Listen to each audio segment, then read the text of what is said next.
G'day folks, look at her there, goodness me, golly, I just can't stop looking at this when I come over, I don't know, it's just the 70s era. They just don't make cars like they used to. All steel classics. Unbelievable. 1975 model this. She's a beauty. Well guys, we had a fantastic day yesterday down at the track. We've got on top of it. We are aware of what's the problem.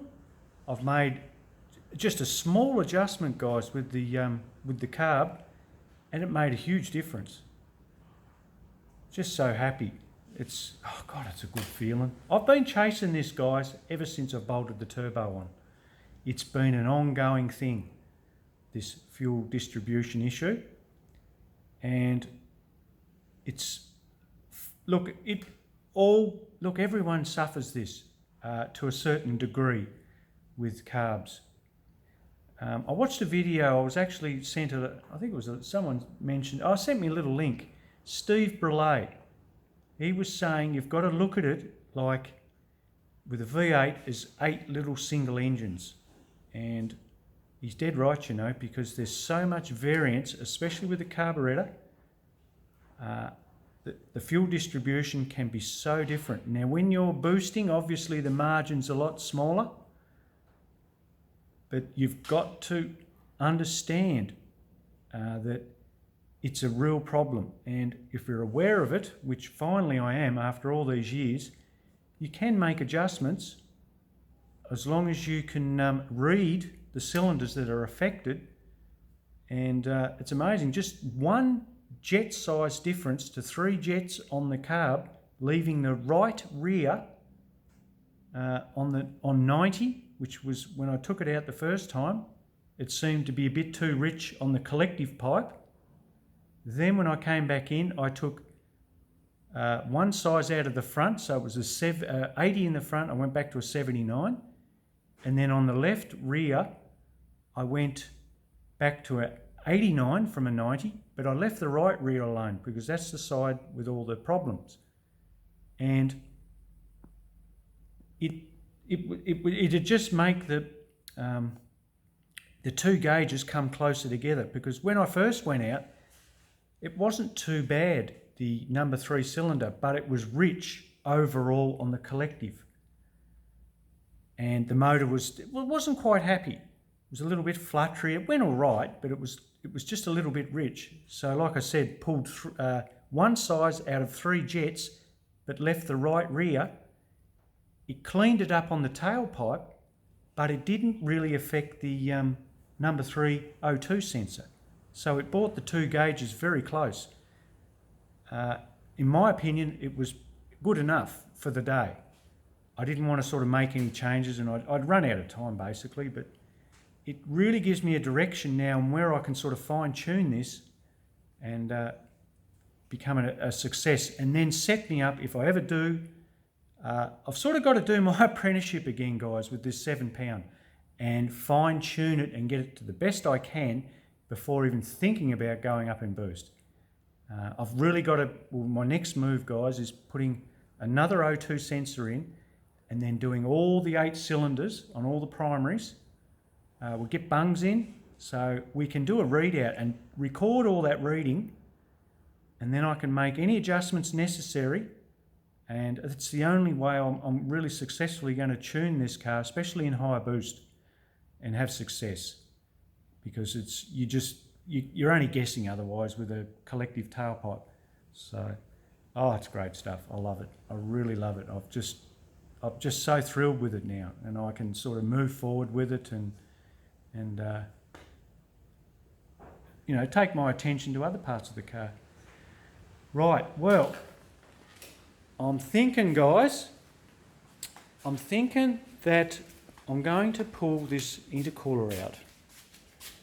I've got a funny feeling it's restricting me down low. I've just got this feeling, guys, that it's making the this bog a little bit because of the restriction, so it's sort of like having a choke on down low.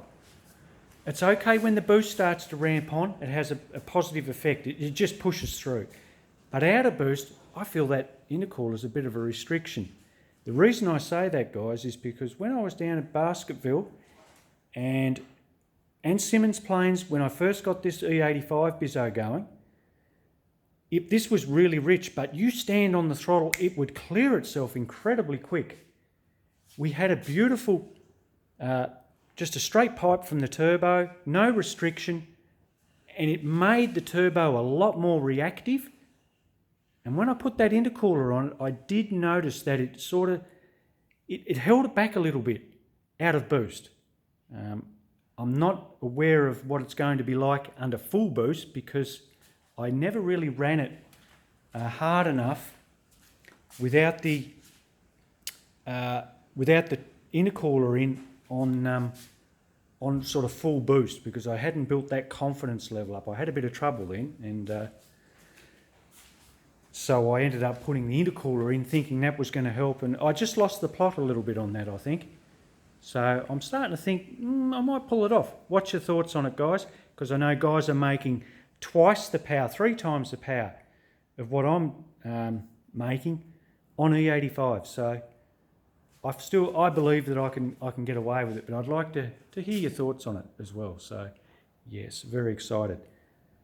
All right, well, my next focus now, guys, is on my back brakes, and like I said earlier, is on my O2 sensors. So once I get sort of moving on with that, I'll put some more little vids up and keep the updates coming. So, oh geez, it's hot here today. It was 35 degrees, so sorry if I feel a little bit exhausted, but she's a hot one, guys. She really is. Stayed cool as a cucumber yesterday. You would have seen it on the temperature gauge. 180 is as hot as it got. Incredible. If that had been the 98 pump fuel that I'd run, I would have near cooked the motor fair dinkum. It struggled, even with this radiator in it. Always used to creep up a little bit, and I'd be up around sort of 210, 220. And but now, it's not an issue. That's a thing of the past. And remember too, guys, she's got grout in this block too, so amazing. All right, folks, well, we've got a win, an absolute win. We're well on the way to sorting out the distribution issue, and I can confirm that jet changes on the corners do make a difference. Steve Brulé is right.